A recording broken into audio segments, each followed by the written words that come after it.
આજે આપણે ધોરણ 9 ના પહેલા ચેપ્ટરની ચર્ચા કરવાની છે।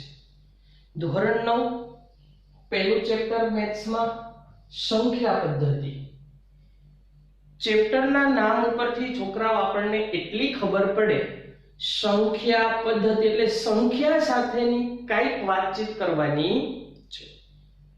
સંખ્યાઓ વિશે 8મા ધોરણની અંદર આપણે ઘણું બધું શીખાતા કે કેટલા પ્રકારની સંખ્યાઓ આવે, કઈ કઈ સંખ્યાઓ હોય, શેના વડે દર્શાવાય, એની જ ચર્ચા અહીંયા 9મા ધોરણની અંદર પહેલું ચેપ્ટર સંખ્યા પદ્ધતિમાં કરવાની છે।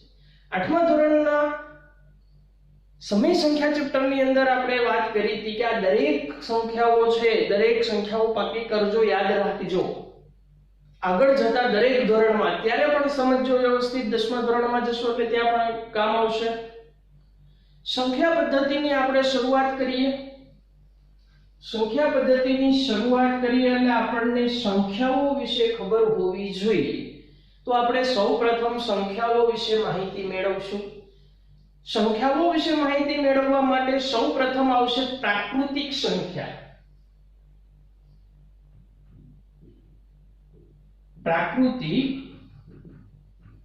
સંખ્યા કોને પ્રાકૃતિક સંખ્યા કહેવાય?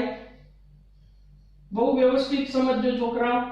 જે 1 થી શરૂ થઈ, 1 2 3 4 એમ અનંત સુધી જતી હોય અસંખ્ય સંખ્યાઓ 1 થી શરૂ થાય, જેમાં ઋણ એટલે કે માઈનસ સંખ્યા કે 0 નો સમાવેશ થતો નથી, 1 થી શરૂ થઈ અનંત સુધી જતી હોય તેવી સંખ્યાને પ્રાકૃતિક સંખ્યા કહે છે। પ્રાકૃતિક સંખ્યાને n વડે દર્શાવાય। પ્રાકૃતિક સંખ્યાને n વડે દર્શાવાય, કેપિટલ N।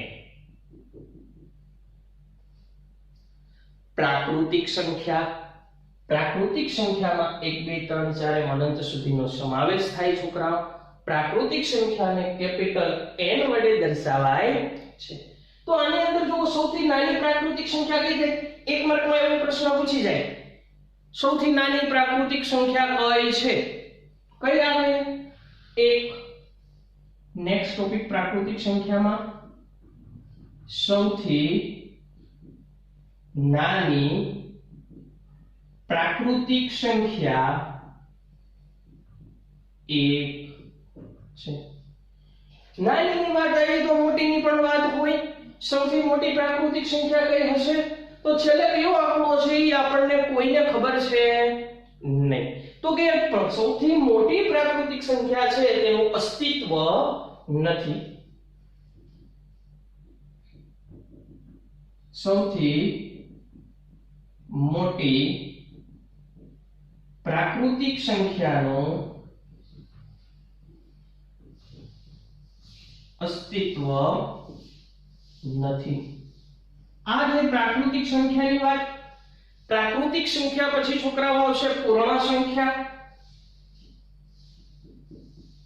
પૂર્ણ સંખ્યા, તો પૂર્ણ સંખ્યાની વાત કરીએ, શું આવે છે પૂર્ણ સંખ્યામાં? તો કે પ્રાકૃતિક સંખ્યા છે તેમાં 0 નો એક સમાવેશ કરી દેવાનો, એટલે કે 0 થી શરૂ થાય, પછી 1 2 3 4 એમ અનંત સુધી ચાલી જાય તેને પૂર્ણ સંખ્યા કહે છે।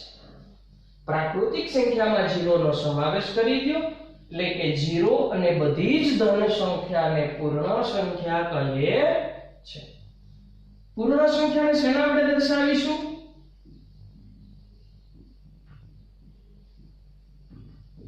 તો કે પૂર્ણ સંખ્યાને સ્મોલ n વડે આપણે પ્રાકૃતિકને દર્શાવ્યું, પૂર્ણ સંખ્યાને સ્મોલ w વડે દર્શાવીશું। w વડે દર્શાવાય। આ જે પૂર્ણ સંખ્યાની વાત કે પૂર્ણ સંખ્યા 0 થી શરૂ કરી 1 2 3 4 અનંત સુધીની હોય છે। પૂર્ણ સંખ્યાને w વડે દર્શાવવામાં આવે છે. અહીંયા જેમ નાની અને મોટી પ્રાકૃતિક સંખ્યાની વાત કરી તેમ નાની અને મોટી પૂર્ણ સંખ્યાની વાત કરીએ તો સૌથી નાની પૂર્ણ સંખ્યા છોકરાઓમાં જુઓ તો કઈ દેખાય છે? સૌથી નાની પૂર્ણ સંખ્યા કઈ આવે? 0.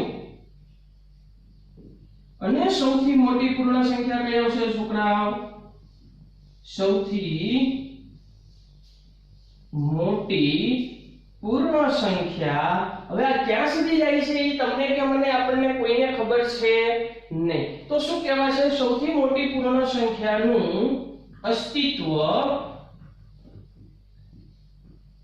છે ખરી, પણ કઈ છે એ આપણને કોઈને ખબર છે નહીં. અસંખ્ય સુધી જતી હોય. જે સંખ્યા છેલ્લી હશે એમાં એક ઉમેરો તો એના પછીની સંખ્યા આવે છે. એટલે આનું ક્યારેય અસ્તિત્વ હોતું નથી, ક્યાંય સંખ્યા સ્ટોપ થશે નહીં. તો આ વાત થઈ પૂર્ણ સંખ્યાની. પૂર્ણ સંખ્યા પછી આપણે જોઈએ પૂર્ણાંક સંખ્યા.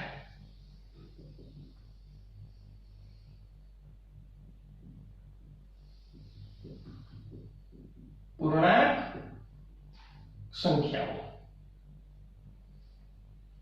કઈ કઈ પૂર્ણાંક સંખ્યાની અંદર આવશે? તો કે બધી જ ઋણ સંખ્યા, માઈનસ, એટલે કે માઈનસ થી અસંખ્ય માઈનસ થી સંખ્યાઓ ચાલી આવતી હોય. Minus minus minus minus 3, minus 2, minus 1, 0, પછી પ્લસ ચાલુ થાય 1 2 3 એમ અસંખ્ય સુધી ચાલી જતી હોય.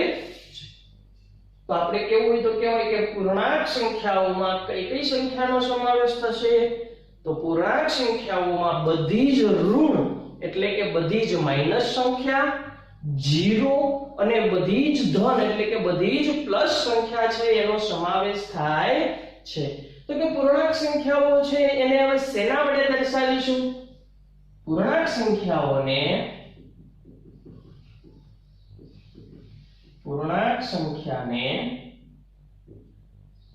કેપિટલ Z વડે દર્શાવાય છે. સંખ્યાની વાત કરી, શેના વડે દર્શાવાય એની વાત કરી. હવે આવશે સૌથી નાની અને સૌથી મોટી પૂર્ણાંક સંખ્યા. તો કે સૌથી નાની તો માઈનસમાં જેમ આગળ આવી જશે એમ નાની થશે. હવે ક્યાં સુધી જાય છે? તો કે અનંત સુધી, એટલે કે એનો કઈ છેડો આવતો નથી. તો લખીશું સૌથી નાની પૂર્ણ સંખ્યાનું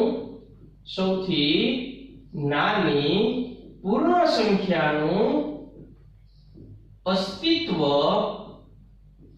નથી. હવે સૌથી મોટી પૂર્ણ સંખ્યા ક્યાં સુધી જાય છે? તો એ અનંત સુધી ચાલી જાય છે, એનો પણ ક્યાંય છેડો આવતો નથી. તો લખી શકાય કે સૌથી મોટી પૂર્ણાંક છે, પૂર્ણ નથી, પૂર્ણાંક સંખ્યાનું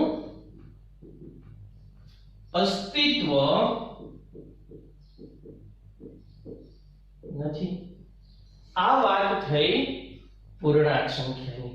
હવે એની આગળ આપણે જોશું સમય સંખ્યા. મહત્વનો ટોપિક. આખા ચેપ્ટરની અંદર આપણે સંખ્યાઓ સાથે જ રમતો કરવાની છે.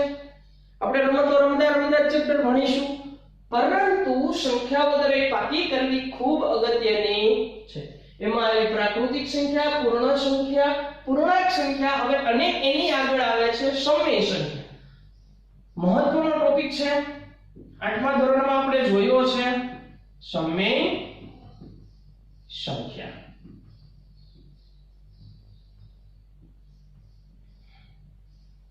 કોને સમય સંખ્યા કહેશું? તો કે જો p અને q પૂર્ણાંકો માટે, જો p અને q પૂર્ણાંકો માટે q is not equal to 0 એટલે કે q 0 હોવો જોઈએ નહીં. માટે જે સંખ્યાને p અને q લેવાનું છે, માટે જે સંખ્યાને p upon q, p ના છેદમાં q, જ્યાં q is not equal to 0 એવી ચર્ચા આપણે કરી. સંખ્યાને p upon q સ્વરૂપમાં લખી શકાય તેવી સંખ્યાને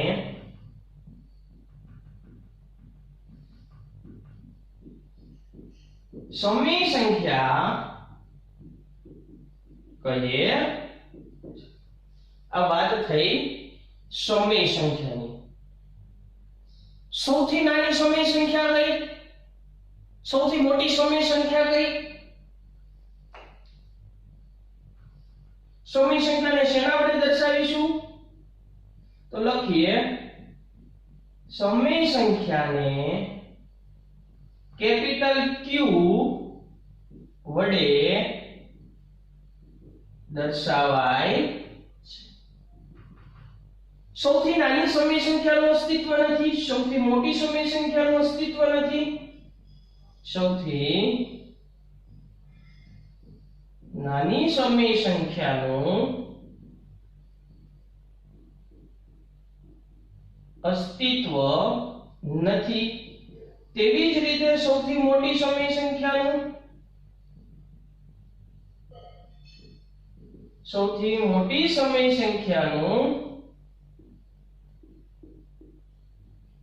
અસ્તિત્વ નથી।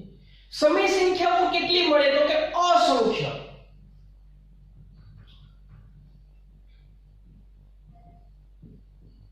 સમય સંખ્યાઓ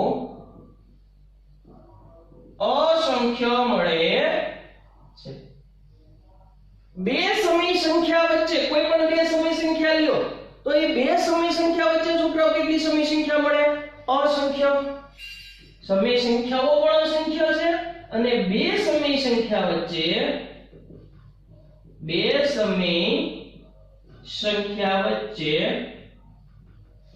અસંખ્ય સમય સંખ્યા મળે છે। બે સમય સંખ્યાઓ વચ્ચે અસંખ્ય સમય સંખ્યાઓ મળે છે। હવે દરેક પ્રાકૃતિક સંખ્યા છે એ પણ સમય સંખ્યા છે। દરેક પ્રાકૃતિક સંખ્યા પણ સમય સંખ્યા છે। સમય સંખ્યા છે પેલા જોઈએ, બહુ સારી રીતે અને સરળ રીતે સમજાવું। સમય સંખ્યાઓમાં જો p અને q પૂર્ણાંકો માટે, પૂર્ણાંકો એટલે આ પૂર્ણાંક સંખ્યા, બધી માઈનસ સંખ્યા, 0 બધી ધન સંખ્યા, p અને q માટે કોઈ પણ તમે આંકડો લઈ શકો છો।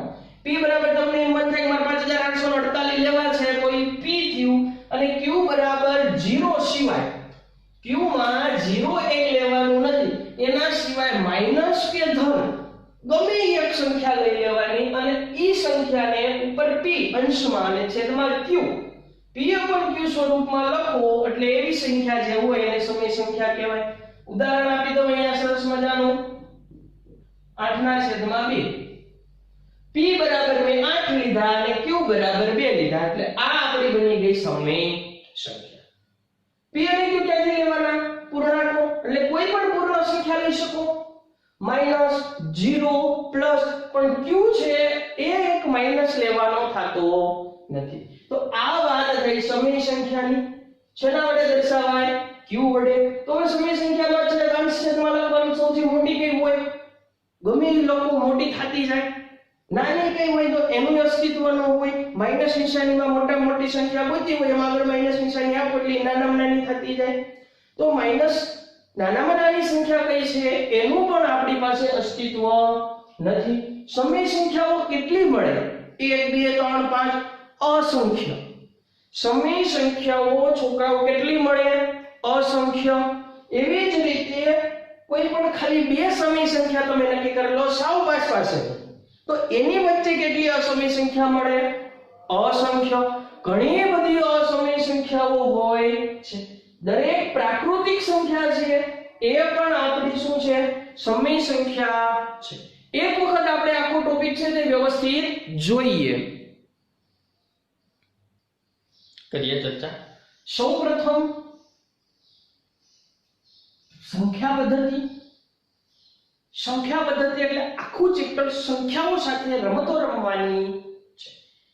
સંખ્યા ગોતવાની, સંખ્યા કેમાં આવે, કયા ગણમાં આવે, શેના વડે દર્શાવાય, સંખ્યા રેખા ઉપર દર્શાવો, સંખ્યા વચ્ચેની સંખ્યાઓ શોધો। આખું ચેપ્ટર આવું તો આપણને દરેકે દરેક જગ્યાએ ડગલે ને પગલે સંખ્યાની જરૂર પડશે. સંખ્યા કઈ સંખ્યા? તો એકડો બગડો આવી સંખ્યા, પરંતુ એકડો બગડો કેમાં સમાવેશ થાય છે? શેના વડે દર્શાવાય? નાની કઈ, મોટી કઈ?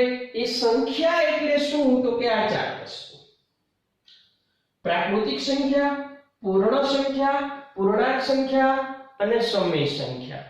અને પછી એક આવે છે ગણ આ, કે જેમાં દરેક સંખ્યાનો સમાવેશ થતો હોય, જેને વાસ્તવિક સંખ્યાનો ગણ કહે છે. પરંતુ એની ચર્ચા આપણે અત્યારે અહીંયા કરવાની નથી. જોઈએ સંખ્યા પદ્ધતિમાં સંખ્યાઓ વિશે. છોકરાઓ યાદ આ તમારે દરેકે દરેક સંખ્યા રાખવી પડશે. આ સંખ્યા પદ્ધતિની થિયરી પૂરી કરી જેવું પહેલું ઉદાહરણ ગણશું કે તમારે સંખ્યાની જરૂર પડશે, તો દરેક સંખ્યા તમારે સૌપ્રથમ પાકી કરવાની થશે. પ્રાકૃતિક સંખ્યા 1 થી શરૂ કરી અનંત સુધી દર્શાવે છે. 1 2 3 4 5 6 અનંત સુધી દર્શાવે છે, જેને પ્રાકૃતિક સંખ્યા કહે છે. પ્રાકૃતિક સંખ્યાને n વડે દર્શાવાય, આ એનો સિમ્બોલ છે. સૌથી નાની પ્રાકૃતિક સંખ્યા 1 છે. સૌથી મોટી પ્રાકૃતિક સંખ્યાનું અસ્તિત્વ છે નહીં. પૂર્ણ સંખ્યાઓ તો કે 0 1 2 3 4 એમ અનંત સુધી ચાલી જાય છે.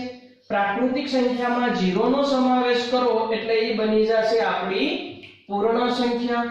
પૂર્ણ સંખ્યાને w વડે દર્શાવવામાં આવે છે. સૌથી નાની પૂર્ણ સંખ્યા છોકરાઓ 0 થઈ, અને સૌથી મોટી પૂર્ણ સંખ્યાનું અસ્તિત્વ નથી. એની આગળ જોઈએ પૂર્ણાંક સંખ્યાઓ. તો પૂર્ણાંક સંખ્યામાં બધી જ ઋણ, બધી જ માઈનસ સંખ્યાઓ, 0 અને બધી જ ધન સંખ્યાઓનો સમાવેશ થાય છે. પૂર્ણાંક સંખ્યાને z વડે દર્શાવાય છે. સૌથી નાની પૂર્ણાંક સંખ્યાનું અસ્તિત્વ નથી. કઈ હોય કોને ખબર? માઈનસમાં આગળ ઘણી બધી સંખ્યાઓ હોય છે, ક્યાંય એનો છેડો આવતો નથી. સૌથી મોટી પૂર્ણાંક સંખ્યાનું પણ અસ્તિત્વ નથી. પાછળ ક્યાં સુધી 1 2 3 એમ હાલ્યું જતું હોય છે આપણને કોઈને ખબર છે નહીં.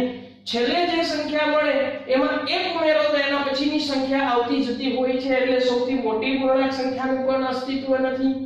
મહત્વનો અને આઈએમપી ટોપિક સમય સંખ્યા.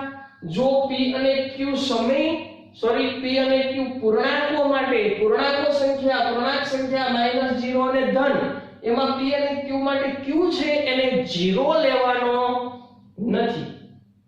માટે જે સંખ્યાને p/q સ્વરૂપમાં લખી શકાય તેવી સંખ્યાને સમય સંખ્યા કહે છે. ઉદાહરણ આપ્યું છે 8/2 અમે p તરીકે 8 અને q તરીકે 2 ને લીધા છે. હવે સમય સંખ્યા માટે ઘણી બધી વસ્તુઓ છે કે સમય સંખ્યાને કેપિટલ Q વડે દર્શાવવામાં આવે છે. સૌથી નાની સમય સંખ્યાનું અસ્તિત્વ નથી. સૌથી મોટી સમય સંખ્યાનું પણ અસ્તિત્વ નથી. સમય સંખ્યાઓ અસંખ્ય મળે છે. બે સમય સંખ્યા વચ્ચે અસંખ્ય સંખ્યાઓ આવેલી હોય છે.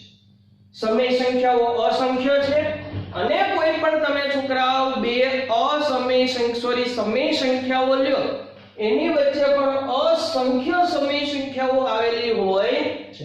આ સમય સંખ્યા પછી આના ચેપ્ટરમાં આગળ અસમય સંખ્યાની વાત આવશે, ત્યાં આપણે અસમય સંખ્યાની પૂરી ચર્ચા કરીશું. અત્યારે આપણે સમય સંખ્યાની ચર્ચા કરવાની છે. દરેક પ્રાકૃતિક સંખ્યા છે એ પણ સમય સંખ્યા છે, એવી જ રીતના દરેક પૂર્ણ સંખ્યા છે એ પણ સમય સંખ્યા થશે. દરેક પૂર્ણ સંખ્યા પણ સમય સંખ્યા છે. આની અંદર વાત માત્ર આવે 0 ની, તો ઉદાહરણ લઈએ, ઉપર અંશમાં 0 રાખો અને નીચે 8 મૂકી દો. p બરાબર મારે કોઈ પણ વસ્તુ લેવાની છૂટ છે. 0 લો, માઈનસ સંખ્યા લો, ધન લો, p મને નડતો નથી. માત્ર q એટલે કે છેદ 0 નો હોવો જોઈએ. અહીંયા જુઓ છેદ 0 નથી. આનું સાદુરૂપ આપીએ તો જેનો અંશ 0 એનો આખો અંશ 0 એટલે કે 0 મળે તો 0 પણ સમય સંખ્યા થશે. 1 2 3 એ તો પ્રાકૃતિકમાં આવે, દરેક પ્રાકૃતિક સંખ્યા તો સમય સંખ્યા છે.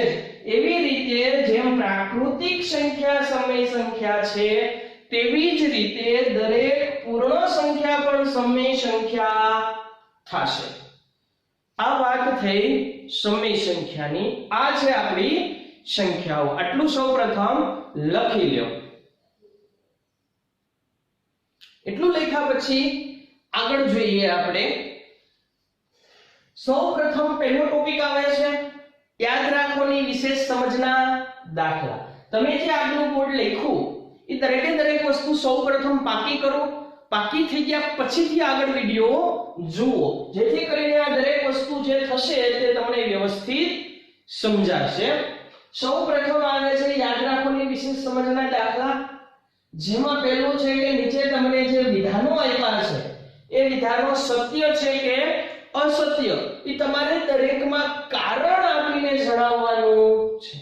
જો વિધાન ખાલી સાચું કે ખોટું કરી નાખો પરીક્ષામાં તમને એવી રકમ આપી હોય કે નીચેના વિધાનો ખરા ખોટા કારણ સહિત દર્શાવો કે સાચું છે તો શા માટે સાચું છે અને ખોટું છે તો શા માટે ખોટું છે, તો છોકરાઓ એમાં તમારે દરેકમાં કારણ આપવું ખૂબ જરૂરી હોય છે. જો એમનામ સાચું કે ખોટું કરી નાખશો તો તમને માર્ક મળશે નહીં. એટલે તમારે કારણ પણ તૈયાર કરવા પડશે. જોઈએ એમાં સૌપ્રથમનું પહેલું વિધાન કે દરેક પૂર્ણ સંખ્યા, સૌપ્રથમ કઈ આવે છે અને પાછળ કઈ આવે છે એ ખૂબ મહત્વનું છે. દરેક પૂર્ણ સંખ્યા એ પ્રાકૃતિક સંખ્યા છે, એટલે કે પહેલી સંખ્યા છે એ બીજામાં આખી આખી સમાઈ જાય છે એવું આપણે વિચારવાનું છે કે આપણને પહેલી જે સંખ્યા આપી છે એ પહેલી સંખ્યા આખી બીજી સંખ્યાની અંદર સમાઈ જાય છે કે નહીં. આપ્યું છે દરેક પૂર્ણ સંખ્યા એ પ્રાકૃતિક સંખ્યા છે. પૂર્ણ સંખ્યામાં કઈ કઈ આવશે? 0 1 2 3 4 એમ અનંત સુધી. તો કે આ આખી પૂર્ણ સંખ્યા એ પ્રાકૃતિક સંખ્યા થશે. પ્રાકૃતિક સંખ્યા આવે છે 1 2 3 1 થી ચાલુ કરી, એટલે કે પ્રાકૃતિક સંખ્યામાં એક 0 સમાતો નથી. એના સિવાયનું દરેક વસ્તુ સમાઈ જાય છે. તો શું લખાશે? વિધાન સાચું કે ખોટું? ખોટું, એટલે કે વિધાન અસત્ય છે. અસત્ય. કારણ આપી દઈએ. શું કારણ લખશું? કારણ કે શૂન્ય એ પૂર્ણ સંખ્યા છે. પૂર્ણ સંખ્યા છે, પરંતુ પ્રાકૃતિક સંખ્યા નથી. આ વાત થઈ કારણની. પૂર્ણ સંખ્યા આખી પ્રાકૃતિકમાં સમય જતી નથી. શૂન્ય છે એ બાકાત રહેશે, એટલે વિધાન અસત્ય થશે. કારણ કે શૂન્ય એ પૂર્ણ સંખ્યા છે, પરંતુ પ્રાકૃતિક સંખ્યા નથી. આગળ જોઈએ બીજું વિધાન આપણને આપ્યું છે દરેક પૂર્ણાંક એ સમય સંખ્યા છે. દરેક પૂર્ણાંક એ સમય સંખ્યા છે, એટલે કે પૂર્ણાંક સંખ્યા છે એ આપણે આખું સમય સંખ્યામાં સમાઈ જાય છે. જો આપણે આખું પૂર્ણાંક સંખ્યા સમયમાં સમાઈ જાય તો વિધાન કેવું થાય? સત્ય. તો અહીંયા લખીશું વિધાન કેવું થશે છોકરાઓ? સત્ય છે. કારણ આપી દઈએ શા માટે? તો કે કારણ કે દરેક પૂર્ણાંક સંખ્યા, તમે પૂર્ણાંક સંખ્યાનો આપણે ગણ લખ્યો તો એમાં m લઈ લો, m તરીકે તમે કોઈ પણ સંખ્યા રાખી શકશો. કારણ કે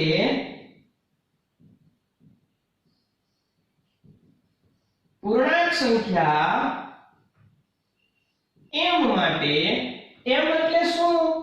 તો કે પૂર્ણાંક સંખ્યાનો જે આપણે ગણ લખ્યો છે આગળ, m તરીકે કોઈ પણ સંખ્યા રાખવાની. m માટે દરેક સંખ્યાને m/x સ્વરૂપે લખી શકાય.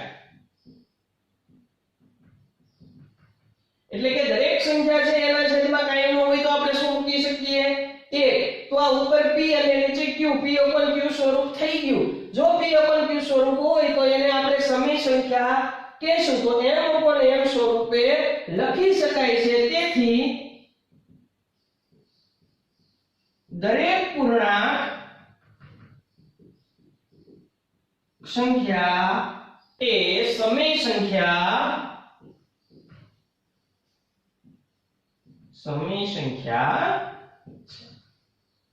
ત્યાંથી આગળ જોઈએ. વિધાન નંબર 3 આપ્યું છે દરેક સમય સંખ્યા એ પૂર્ણાંક છે. દરેક સમય સંખ્યા એ પૂર્ણાંક છે. સમય સંખ્યા એટલે છોકરાઓ p upon q સ્વરૂપની અંશ અને છેદની સંખ્યા. પરંતુ આ સમય સંખ્યાનું પૂર્ણાંક પણ સમાય તો કે પૂર્ણાંક સંખ્યામાં તો ક્યાંય અંશ અને છેદની વાત કરવામાં આવી નથી. આથી આ વિધાન થશે અસત્ય. અસત્ય શા માટે? તો કે કારણ કે કોઈ પણ એક સંખ્યા લઈ લો, સમય સંખ્યા કોઈ પણ એક લઈ લો. હું લઉં છું 9/17. એ સમય સંખ્યા છે, પરંતુ 9/17 એ પૂર્ણાંક સંખ્યા નથી. આથી વિધાન કેવું થશે? અસત્ય છે. આ વાત થઈ સત્ય કે અસત્યની. જોઈએ ફટાફટ. પહેલો એવું છે દરેક પૂર્ણ સંખ્યા એ પ્રાકૃતિક સંખ્યા છે.